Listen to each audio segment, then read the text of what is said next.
እንደምን ሰነበታችሁ? ዛሬ ካለፈው ሳምንት የቀጠለውን ትምህርት ማስተማር ጀምራለሁ። ባለፈው ሳምንት እንደተነጋገርነው ወይም ደግሞ እንደተማርነው በሁለተኛ ጴጥሮስ ምዕራፍ 1 ከ1 እስከ 6 ለድረስ ባለው ላይ ስንነጋገር ነበረ።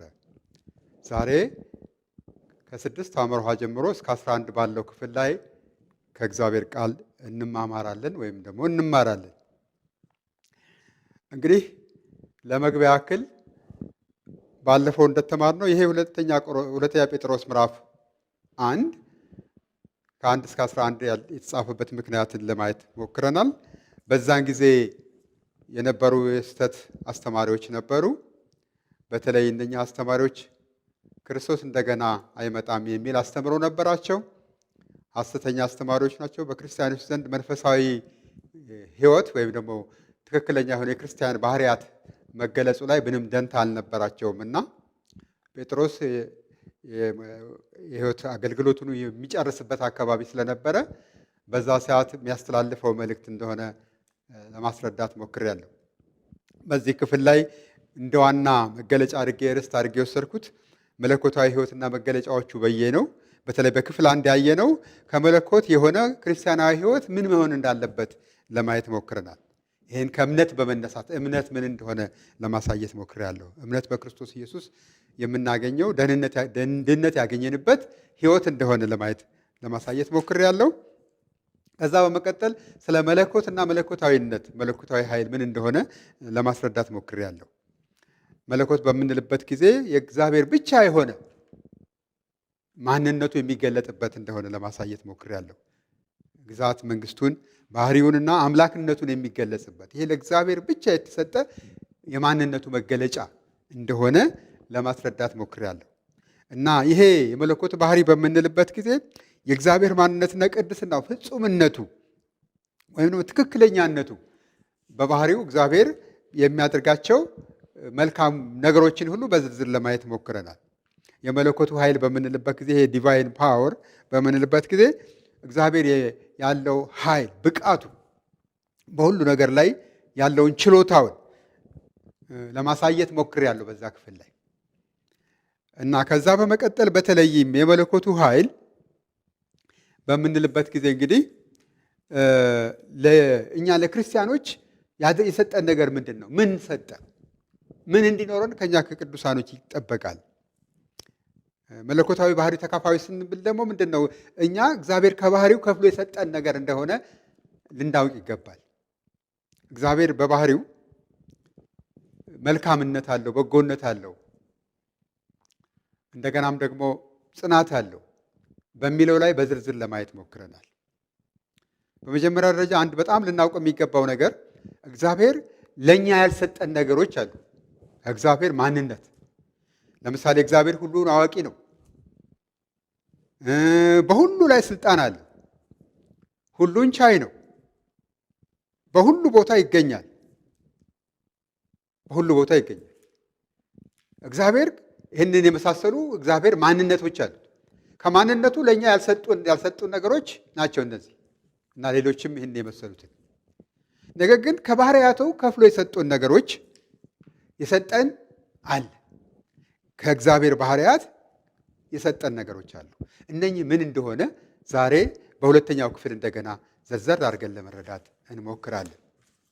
በሁለተኛው ክፍል ዘርዘር አድርገን ለመረዳት እንሞክራለን።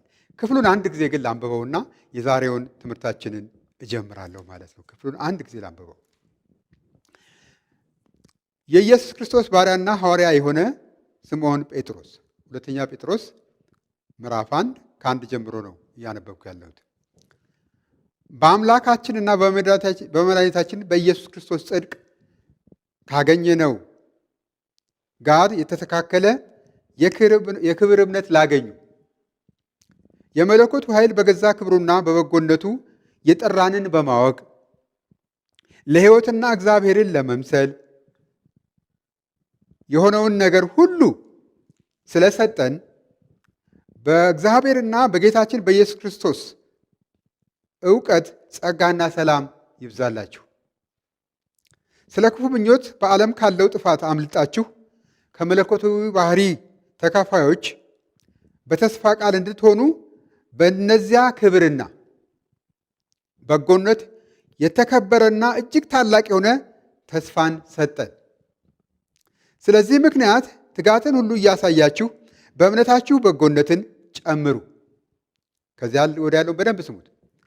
በበጎነትም እውቀትን፣ በእውቀትም ራስን መግዛት፣ ራስንም በመግዛት መጽናትን፣ በመጽናትም እግዚአብሔርን መምሰል፣ እግዚአብሔርንም በመምሰል የወንድማማችን መዋደድ፣ በወንድማማችን መዋደድ ፍቅርን ጨምሩ። እነዚህ ነገሮች ለእናንተ ሆነው ቢበዙ በጌታችን በኢየሱስ ክርስቶስ እውቀት ሥራ ፈቶችና ፍሬቢሶች እንዳትሆኑ ያደርጓችኋልና። እነዚህ ነገሮች የሌሉት ዕውር ነውና በቅርብም ያለውን ብቻ ያያል፣ የቀደመውንም ኃጢአቱን መንጻት ረስቷል። ስለዚህ ወንድሞች ሆይ መጠራታችሁንና መመረጣችሁን ታጸኑ ዘንድ ከፊት ይልቅ ትጉ። እነዚህም ብታደርጉ ከቶ አትሰናከሉምና። እነዚህ እንዲሁ ወደ ዘላለሙ ወደ ጌታችን መድኃኒታችን ወደ ኢየሱስ ክርስቶስ መንግሥት መግባት በሙላት ይሰጣችኋልና ይላል። በጣም የሚገርም ነገር ነው። እነኚህ ነገሮች በጣም መሰረታዊ የሆኑ ነገሮች ናቸው። ባለፈው እንደተመለከትነው በዋናነት ያየነው ክፍል መለኮታዊ ሕይወትና መገለጫዎቹ ሆኖ በክፍል አንድ ያየነው ከመለኮት የሆነ ክርስቲያናዊ ሕይወት ምን ይመስላል የሚለውን ነበረ። በዚያ ላይ ሦስቱን ለማየት ሞክረናል። ማለትም በጎነት ምን እንደሆነ፣ እውቀት ምን እንደሆነ፣ ራስን መግዛት ምን እንደሆነ ለማየት ሞክረናል። ዛሬ ከዛ ቀጥሎ ያለውን ክፍል እንመለከታለን ብያቸዋለሁ። ከዛ እንቀጥላለን ማለት ነው። የዛሬውን ክፍል ክቡር የሆነው የመለኮታዊ ሕይወት ፍሬዎች የቀጠለ ነው ዛሬ የምንመለከተው ማለት ነው። በዛ ላይ ነው የምንከታተለው። አጭር ጸሎት አደረግና ወደ ትምህርቱ እገባለሁ። እግዚአብሔር ሆይ አሁንም እንደገና በፊትህ አለን። ጌታችንና አምላካችን እግዚአብሔር ሆይ ሐሳብንና ፍቃድህን በቃልህ ውስጥ እንድታስታውቀን እንደ ቃልህ እውነት ደግሞ ሆነን እንድንገኝ እንድትረዳን ቅዱሱ መንፈስህም እንዲያግዘን እንለምንሃለን። ጊዜውን ተረከብ፣ ተናገረን፣ አስተምረን። በኢየሱስ ክርስቶስ ስም አሜን። እንግዲህ የመለኮታዊ ሕይወት ፍሬዎች ምንድን ናቸው? የመለኮታዊ ሕይወት ፍሬዎች አስቀድሞ እምነት ወሳኝ እንደሆነ ለማየት ሞክረናል። በእምነት ውስጥ በጎነት አለ። ከበጎነት ደግሞ እውቀት፣ ከእውቀት ደግሞ ራስን መግዛት ምን እንደሆነ ባለፈው ጊዜ ተምረናል። ዛሬ ራስን ከመግዛት በመቀጠል መጽናት ምን እንደሆነ ከዛ በመቀጠል እንማራለን። መጽናት ምንድን ነው? በመጽናት ከኛ እንዴት ይጠበቃል? ከኛ ምን ይፈለጋል? የሚለውን ነገር ዛሬ ለማየት እንሞክራለን። ራስን የገዛ ሰው በመጀመሪያ ደረጃ ከዛ ቀጥሎ ምን ማድረግ አለበት? መጽናት አለበት። ክርስቲያኖች እምነት ብቻ አይደለም የሚያስፈልጋቸው። እምነት ብቻ አይደለም የሚያስፈልግ፣ ከእምነት ቀጥሎ የጸኑ ሰዎች እንዲሆኑ እግዚአብሔር ይፈልጋል። በእምነት በጌታ ናቸው። በጌታ የሆነ በጎነት አላቸው። ከጌታ የሆነ ከባህሪው ከፍሎ ከሰጡ ነገሮች አንዱ እግዚአብሔር በጎነት ነው። በጎነት ሰጥቶናል። ይህ በጎነት ጽድቅን ወይም ደግሞ ጥንካሬን፣ መልካም ነገርን ማንጸባረቅን ነው የሚያመለክተው። እውቀት በምንልበት ጊዜ መንፈሳዊ እውቀት ነው። እግዚአብሔራዊ እውቀት ነው። እግዚአብሔርን በእግዚአብሔርነቱ የተረዳንበት እውቀት ነው። እግዚአብሔርን የምናከብርበት እውቀት ነው። መጽሐፍ ቅዱሳዊ እውቀት ወይ ደግሞ መለኮታዊ እውቀት ከዓለም እውቀት በጣም ይለያል። የዓለምን እውቀት ወይም ጥበብ ሞኝነት ያደርገዋል። ሞኝነት ነው የሚለው የእግዚአብሔር ቃል። የዓለምን ጥበብ በምንመለከትበት ጊዜ ከአእምሮ ወደ አእምሮ መገልበጥ ነው። ሌላ ነገር አዲስ ነገር አይደለም። ከእግዚአብሔር የተቀዳ ግን ሁልጊዜ በቃ የማይለወጥ እንደገና ደግሞ በእግዚአብሔር ሐሳብና ፍቃድ ውስጥ የሆነውን ነገር በመረዳት ማወቅ የሚገባንን ሁሉ አውቀን በእግዚአብሔር ሐሳብና ፍቃድ መሄድ ብቻም ሳይሆን የዓለምን ጥበብ ደግሞ የዓለምን እውቀት ደግሞ ከዓለም እውቀት ወይም ጥበብ ልቀን የምንገኝበትን ነገር የምንይዝበት ነው። ራስን በመግዛት ውስጥ ስጋዊ ፍላጎቶች፣ ስጋዊ ስሜቶች፣ ምኞቶች እንደገና ደግሞ በስሜት መነዳትን የምንገዛበት ነው ራስን መግዛት። ከዛ ቀጥሎ ነው እንግዲህ አሁን ራስን ከመግዛት ቀጥሎ መጽናት የሚለውን ዛሬ የምንማረው። መጽናት ወይም ፕሪዘርቫንስ ማለት ነው፣ ወይም ፔሸንስ በፈተና ላይ በመከራ ላይ መበርታትን የሚያመለክት ነው። ፈተና ሊገጥመን ይችላል። ብዙ ፈተናዎች አሉ። መከራ ሊገጥመን ይችላል። እነኛን ችግሮች እነኛን መከራዎች ተቋቁሞ የምናልፍበት ከመለኮት የተሰጠን ኃይል አለ ማለት ነው። የመለኮቱ ኃይል እንግዲህ ለእኛ የሚሰጠን ነገር ሰዋዊ አይደለም፣ ወይም በጸጋው ይሄን አስችሎ የሚያስኬድ ነው ማለት ነው። በጽናት ውስጥ ያዕቆብ መልእክት ላይ ምዕራፍ 1 ብታነቡት ከ3 እስከ 4 የእምነታችሁ መፈተን ትዕግስትን እንዲያደርግላችሁ አውቃችሁ ልዩ ልዩ ፈተና ሲደርስባችሁ እንደ ሙሉ ደስታ ቁጠሩት ይላል። አያችሁ፣ እንደ ሙሉ ደስታ ቁጠሩት። ትዕግስትም ምንም የሚጎላችሁ ሳይኖር ፍጹማንና ምሉዓን ትሆኑ ዘንድ ስራውን ይፈጽም ይላል። ምን ማለት ነው? እያንዳንዱ በምናልፍበት ህይወት ውስጥ የሚገጥመን ፈተና እምነታችንን የሚነካ ነው። በማናቸውም ፈተና ውስጥ፣ በማናቸውም ችግር ውስጥ፣ በማናቸውም መከራ ውስጥ እያለፍን ባለንበት ሰዓት ያንን መከራ ያንን ችግር አቅቶናል ካል፣ አንችልም ካል፣ ብርታት የለንም ካል ትክክል አይደለም። በጌታ ሆነ እንደውም እምነታችንን የሚፈትን መሆኑን አውቀን እምነታችንን የምንለይበት በጌታ ላይ ያለንን መታመን በእግዚአብሔር ላይ ያለንን መመርኮዝ የምንፈተንበት መሆኑን አውቀን በዛ ፈተና ውስጥ በዛ ችግር ውስጥ ደስተኞች ነው መሆን ያለብን። ማንኛውም ፈተና ማንኛውም ችግር በእምነታችሁ አንጻር የመጣ ሊሆን ይችላል፣ በኑሮ አንጻር የመጣ ሊሆን ይችላል፣ ከአካባቢያችሁ ከተፈጠሩ የተፈጥሮ ችግሮች አንጻር ሊሆን ይችላል፣ ከፖለቲካ አንጻር ሊሆን ይችላል፣ ከሌላም ምንም አይነት ፈተና ይሁን ለእኔና ለእናንተ ለማኞች ያ ፈተና የምንሸነፍበት ሲሆን ጸንተን የምናልፍበት መሆን ያለበት። ምክንያቱም ራሳችንን እንገዛለን። ራሱን የሚገዛ ሰው እንድንሆን እግዚአብሔር ይፈልጋል። ራሳችንን ከገዛን በኋላ ባመንበት ነገር መጽናት መቻል አለብን።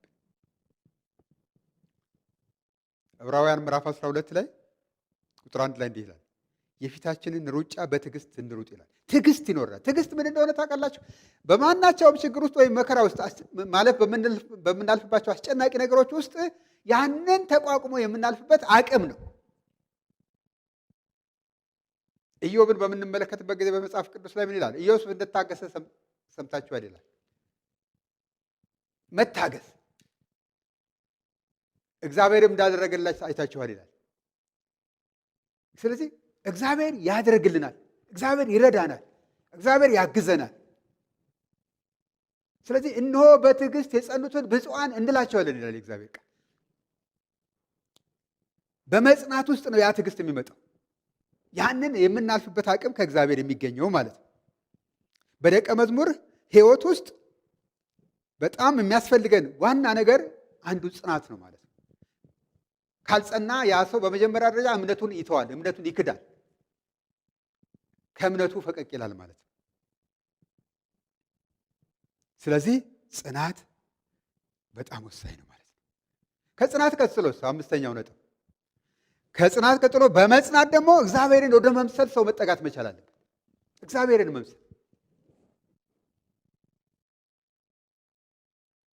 እግዚአብሔር ሰውን በመልኩ ፈጠረው ሲል ይሄ የአፍንጫ የጥርስ ወይም የቁመና አይደለም።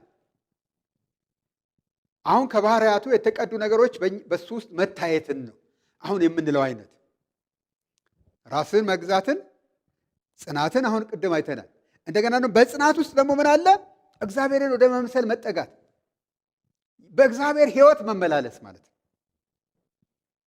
በመጽናት። ይሄ እግዚአብሔርን መምሰል በሌላ ቋንቋ ደቀ መዝሙር ምንለው ሊሆን ይችላል። ወይም ክርስቶስን የመሰሉ ደቀ መዛሙርት እንደ ክርስቶስ ሐሳብና ፍቃድ የሚመላለሱ ነው የሚሆኑት።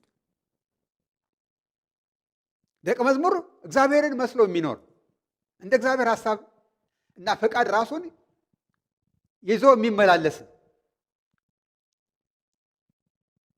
ሐዋርያው ጳውሎስ እንደውም በጣም የሚገርመኝ ነገር እኔ ክርስቶስ ኢየሱስን እንደምመስል እናንተ እኔን ምሰሉ ይላል። ምን ማለት ነው? እኔ በክርስቶስ ኢየሱስ በጸናሁበት ልክ እናንተም ጽናት ይኑራችሁ። እኔ በክርስቶስ ኢየሱስ ሐሳብና ፍቃድ በተመላለስኩበት ልክ እናንተ በክርስቶስ ኢየሱስ ሐሳብና ፍቃድ ተመላለሱ።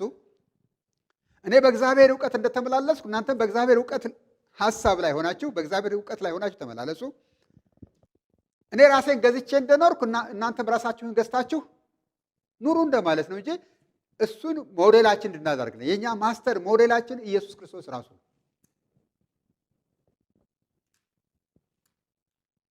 ስለዚህ ከእግዚአብሔር በተረዳነውና ባወቅነው መመላለስን የሚመለከት ነው ማለት ነው። እግዚአብሔርን መምሰል በምንልበት ጊዜ በእግዚአብሔር ፍርሃት መኖርን ነው። ለእግዚአብሔር ሕግና ትእዛዛት ራስን ሰጥቶ መኖርን ነው የሚያመለክተው። በእግዚአብሔር ደስ ተሰኝቶ መኖርን ነው የሚያመለክተው። በእግዚአብሔር ቅዱስ ነው፣ እኛ በቅድስና ሕይወት የምንመላለስበትን ሕይወት ነው የሚያመለክተው። እግዚአብሔር ቅዱስ ነው፣ በቅድስና እንመላለሳለን። እግዚአብሔርን መምሰል እንደዛ ነው።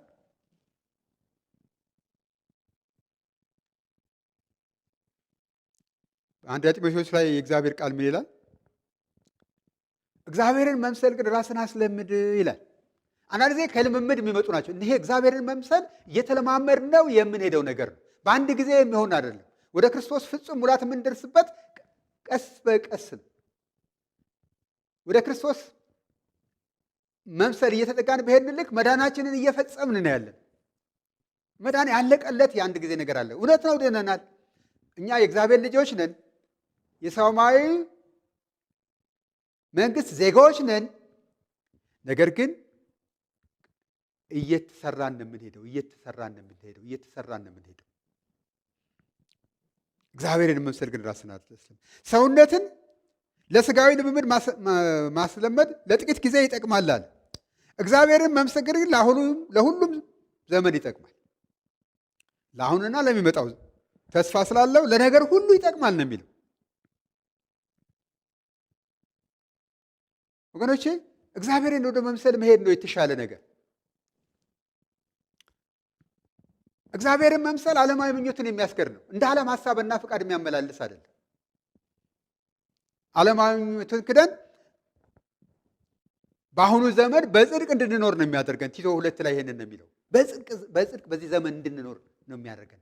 ይሄንን ነው የሚያስተምረን። ምክንያቱም ሰዎችን ሁሉ የሚያድን የእግዚአብሔር ጸጋ አድኖን ብቻ አይደለም፣ እኛንም ደግሞ ከባህሪው አካፍሎን ነው በክርስቶስ እንድንኖር የሚያደርገን። ስለዚህ ወገኖቼ እግዚአብሔርን መምሰል በጣም ከእያንዳንዳችን ይጠበቃል። ስድስተኛው ከእምነት ቀጥሎ የምናየው ነገር ከእግዚአብሔርን ከመምሰል ቀጥሎ በወንድማማች መዋደድ ነው። በወንድማማችነት መዋደድ እዚህ ጋር እንደተጻፈው አሁን በወንድማማች መዋደድ ይላል። እየጨመረልን የሚሄድ ነገር ባህሪያችን ከእግዚአብሔር ከባህሪው ያካፈለን ነገር ሰዎችን ሁሉ መውደድ አይደለም። እዚህ ቦታ ላይ ወንድማማች የሚለው ማንን ነው? ወንድማማች በዚህ ቦታ ላይ በቤተ ክርስቲያን ውስጥ ያሉ የአማኞችን ህብረት የሚያመለክት፣ አማኞች ከአማኞች ጋር፣ አንዱ አማኝ ከሌላው አማኝ ጋር የሚኖረው ህብረት ምን ይመስላል? ይሄን አብረን እንድናይ ያስፈልጋል። በቤተ ክርስቲያን ውስጥ ያሉ ቅዱሳኖች እርስ በርሳቸው ያላቸው ግንኙነት ምን ይመስላል? በአባላት መካከል፣ በመሪዎች መካከል መበላለጥ አለ ወይ? መሪዎችና ምዕመናን ሲገናኙ ያላቸው ህብረት ምን ይመስላል? ያላቸው ግንኙነት ምን ይመስላል? በጣም አብረው ነው ወይ የሚሰሩት? አብረው ነው ወይ እግዚአብሔርን ሐሳብና ፍቃድ እያገለገሉ ያሉት? እንደ እግዚአብሔር ሐሳብና ፍቃድ እየተመላለሱ ነው ወይ? በጋራ ሆነው በአንድ ልብ ሆነው በአንድ ሐሳብ ሆነው እግዚአብሔር የሚወደው ነገር እያደረጉ ነው ወይ ያሉት? እኔ በፊልጵስዩስ ላይ ያለ ቃል በጣም የሚገርመኛል። አንድ ቃል ምን ይላል? የኢየሱስ ክርስቶስ ባሪያዎች የሆኑ ጳውሎስና ጢሞቴዎስ በፊልጵስዩስ ለሚኖሩ ከኤጲስቆጶሳትና ምዕመናኑ ሁሉ ከኤጲስቆጶሳትና ከዲያቆናት ጋር በክርስቶስ ኢየሱስ ላሉት ቅዱሳን ሁሉ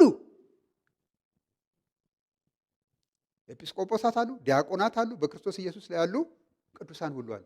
መሪዎች፣ የአገልግሎት ክፍል መሪዎች በአሁኑ ሰዓት የምንላቸው፣ እንደገና ደግሞ ቅዱሳን ሁሉ ኤጲስቆጶሳት ወይም ፓስተሮች፣ ወንጌላውያን፣ ነቢያት፣ እረኞች፣ አስተማሪዎች በአንድነት እና ምዕመኑ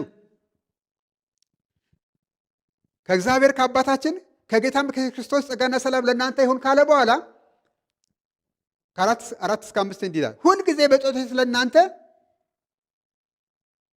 በደስታ እየጸለይኩ ከፊተኛው ቀን እስከ ዛሬ ድረስ ወንጌልን በመስበክ አብራችሁ ስለሰራችሁ ባሰብኳችሁ ጊዜ ሁሉ አምላኬን አመሰግናለሁ። ሁሉም በአንድነት ወንጌልን በመስበክ አብረው የሚሰሩ ናቸው። በወንድማማችነት መዋደድ ውስጥ አንድነት አለ፣ አብሮ ሆኖ መስራት አለ። በቤተ ክርስቲያን ውስጥ አብረው የሚሰሩበትን ሁኔታ መፍጠር ነው። በወንድማማችነት በፍቅር ውስጥ በመዋደድ ውስጥ ተገቢ መዋደድ አላቸው። አንዱ ከአንዱ ለመበላለጥ ጥረት አያደርግም። የበለጠው ያነሰውን ያግዘዋል፣ የበዛለት ያነሰበትን ይሞላለታል። የተቸገሩ አማኞችን ይረዳሉ። የታመሙ ወገኖች በሁሉም ቦታ እኩል ይጠየቃሉ። ወንድማማችነት መዋደድ ማለት መንፈሳዊ የሆኑ በክርስቶስ ኢየሱስ የሆኑ ቤተሰቦች የሚያደርጉት ህብረት ነው።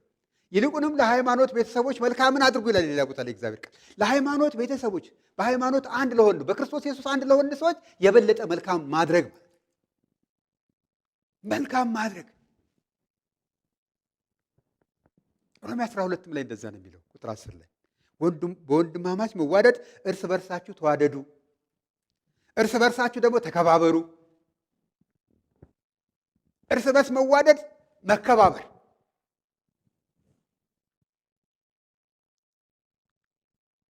የዕብራውያን ጸሐፊም እንደዛ ነው የሚለው ቁጥር 1 ላይ የወንድማማች መዋደድ ይኑር።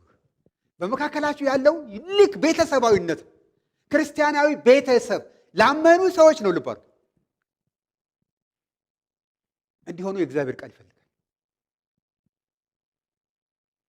ሰባተኛው ቀጥሎ ይሄንን ነው የሚለው በወንድማማችነት መዋደድ ቀጥሎ ደግሞ ምንን ጨምሩ ይላል? ፍቅርን ጨምሩ። ይሄ ሰባተኛው ነጥብ የመጨረሻው።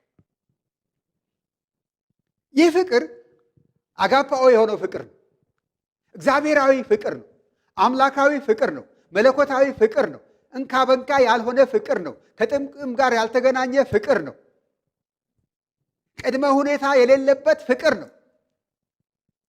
ይሄ ደግሞ ለሰዎች ሁሉ ላመነውም ላላመነው። ቅድም በወንድማማች መዋደድ ስላችሁ ለማን ነው አልኮኝ? በአማኞች መካከል ስለሚኖረው ህብረት ነው።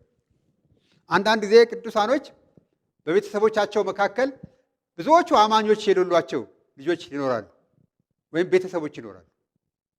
በጌታ ካለው ወንድማቸው እህታቸው አስበልጠው ያንን በስጋ ባዮሎጂካሊ ወንድማቸው ወይም ደግሞ እህታቸው ለሆነው ቅድሚያ የሚሰጡ አሉ። ይሄ ወንድማማች መዋደድ የሚለውን የሚወስዱት እነሱን ላላመኑት እህቶቻቸውና ወንድሞቻቸው ቤተሰቦቻቸው ነው። ኖ ይሄ አይደለም። ላላመኑት ቤተሰቦቻቸው የሚያደርጉት ይሄ በአጋፓው ፍቅሩ መሰረት ለሰው ሁሉ የሚሆን ነው። ለሰው ሁሉ በሚሆነው ላይ ነው።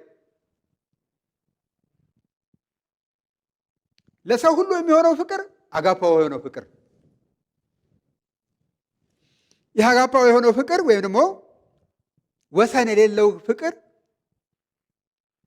መዳረሻ የሌለው ፍቅር፣ መጨረሻም የሌለው ፍቅር፣ ሁልጊዜ ለሰው ሁሉ የሚሆነው ፍቅር።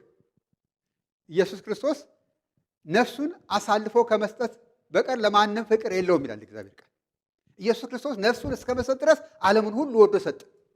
ለተቀበሉት ሁሉ በስሙ ለሚያምኑ ለእነርሱ የእግዚአብሔር ልጆች የሆኑ ዘንድ ስልጣን ሰጣቸው ያለው ኢየሱስ ላልተቀበሉት ግን ሞቶላቸዋል። ለተቀበሉትም ሞቶላቸዋል። የሚቀበሉት የሞተላቸው መሆኑን አውቀው እንዲቀበሉት ክርስቶስ ኢየሱስ አስቀድሞ ሞተላቸው፣ ፍቅሩን ገለጸ። ስለዚህ ነፍሱን ስለኛ አሳልፎ ሰጥቷልና በዚህ ፍቅርን አውቀናል ይላል። ክርስቶስ ኢየሱስ ነፍሱን በመስጠት ፍቅሩን ሰጠ። እኛም ይላል ከዛ በኋላ እኛም ስለ ወንድሞቻችን ነፍሳችንን አሳልፈን እንድንሰጥ ይገባናል ይላል። ነፍስን እስከ መስጠት ድረስ ሰዎችን ልንወድ ይገባል። ሳናም በዘር በቋንቋ በሃይማኖት ሳንለያይ ጣዖት ይመን ድንጋይ ይመን ዛፍ ይመን ክርስቶስን ባያምኑም ለሰዎች ሁሉ የምናሳየው መልካም ፍቅር ይሄ አጋፓው ፍቅር ነው። እንግዲህ ወገኖቼ ኢየሱስም ፍቅሩ ለዘላለም አይደለም። በክርስቶስ ኢየሱስ በምንመለከትበት ጊዜ ያለ ቅድመ ሁኔታ መውደዱን ለቅዱሳኖች ሲገልጽላቸው ዮሐንስ ወንጌል ምዕራፍ 13 ቁጥር 1 ላይ ኢየሱስም በዚህ ዓለም ያሉትን ወገኖቹን የወደዳቸውን እስከ መጨረሻ ወደዳቸው። እያጠቃለልኩ ነው። የወደዳቸውን እስከ ምን ወደዳቸው? እስከ መጨረሻ ወደዳቸው። በዚሁ ምዕራፍ 13 ላይ ዮሐንስ ወንጌል ምዕራፍ 13 ቁጥር 34 ላይ እርስ በርሳችሁ ትዋደዱ ዘንድ እንደወደድኳቸው እናንተ ደግሞ እርስ በርሳችሁ ትዋደዱ ዘንድ አዲስ ትእዛዝ ሰጥቻችኋለሁ ይላል። እርስ በርስ መዋደድ፣ ሌላውንም መውደድ እንድንችል ደግሞ እግዚአብሔር ያሳስበናል። በማቴዎስ ወንጌል ምዕራፍ 5 ላይ ከ44 እስከ 45 ስትመለከቱ በሰማያት ላለ አባታችሁ ልጆች ትሆኑ ዘንድ የሚረግሟችሁን መርቁ፣ ለሚጠሏችሁም መልካም አድርጉ፣ ስለሚያሳድዷችሁም ጸልዩ ይላል። መውደዳችን በቃ ምንም ወሰን የለው። እሺ መውደዳችን ምንም ጥያቄ የለው። ያለ ቅድመ ሁኔታ መውደዳችን ለሁሉም ሰዎች፣ በወንድማማችነት መወደድ ደግሞ የሆነው ለቅዱሳኖች ሁሉ ሳናበላልጥ፣ ድሃ ሀብታም ሳንል ለሁሉም ሰዎች ማድረግ አለብን። እውነተኛ የሆነ የወንድማማችነት መወደድ ቤተሰብ መሆናችንን የሚያሳይ ነገር፣ ክርስቲያናዊ ቤተሰብ እንዳለን የሚያሳይ ፍቅር ማሳየት መቻላል። በጣም ደስ እያለኝ ነው ይህን የምናገረው። ስለዚህ ይሄ አጋፓዊ የሆነ ፍቅር ነው።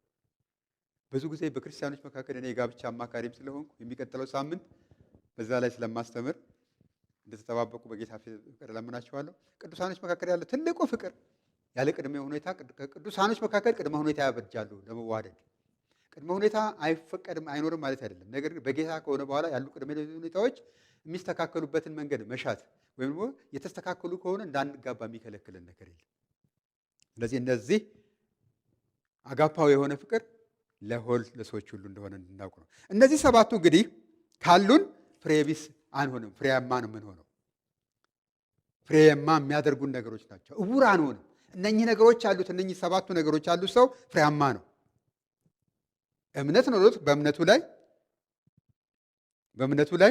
በጎነት ካለው፣ በበጎነት ላይ እውቀት ካለው፣ በእውቀት ላይ ደግሞ ራሱን መግዛት ካለው፣ ራሱን በመግዛት ላይ ከጸና፣ አያችሁ፣ ከጸና፣ በጽናቱ ላይ ደግሞ እግዚአብሔርን መምሰል ካለው፣ እግዚአብሔርን በመምሰል ላይ የወንድማማች መድነት መዋደድ የያዘ ሰው ከሆነ በባህሪው፣ ከዛም ደግሞ በፍቅሩ በወንድማማችነት መዋደድ አልፎ ወደ ፍቅር ካደገ፣ እነኛ አንዱ ስቴፕ ባይ ስቴፕ አብረው መጓዝ ያለባቸው ከሆነ በእውነት እንዲህ አይነት ክርስቲያን በትክክል ድነዋል ማለት ነው። የዳነ ሰው ምልክት አድርገን ልንወስዳቸውም እንችላለን። አያችሁት? መጠራታችንንና መምረጣችንን ማወቅ የምንችልባቸው ነገሮች ናቸው፣ መለኪያዎች ናቸው። እነዚህ ነገሮች ካለን፣ እነዚህ ነገሮች ከሌሉን መዳናችን እርግጠኛ አይደለም። ወደ ጌታችንና ወደ ክርስቶስ ኢየሱስ መዳን የቀረበን የመለኮቱ ኃይል ወደዚህ እንዳስገባን ምልክቶች በእኛ ላይ ሊታዩ ይገባቸዋል ማለት ነው። ስለዚህ እነኚህ ነገሮች የሌሉት እውር ነው ይላል። የሩቁን ማየት አይችልም።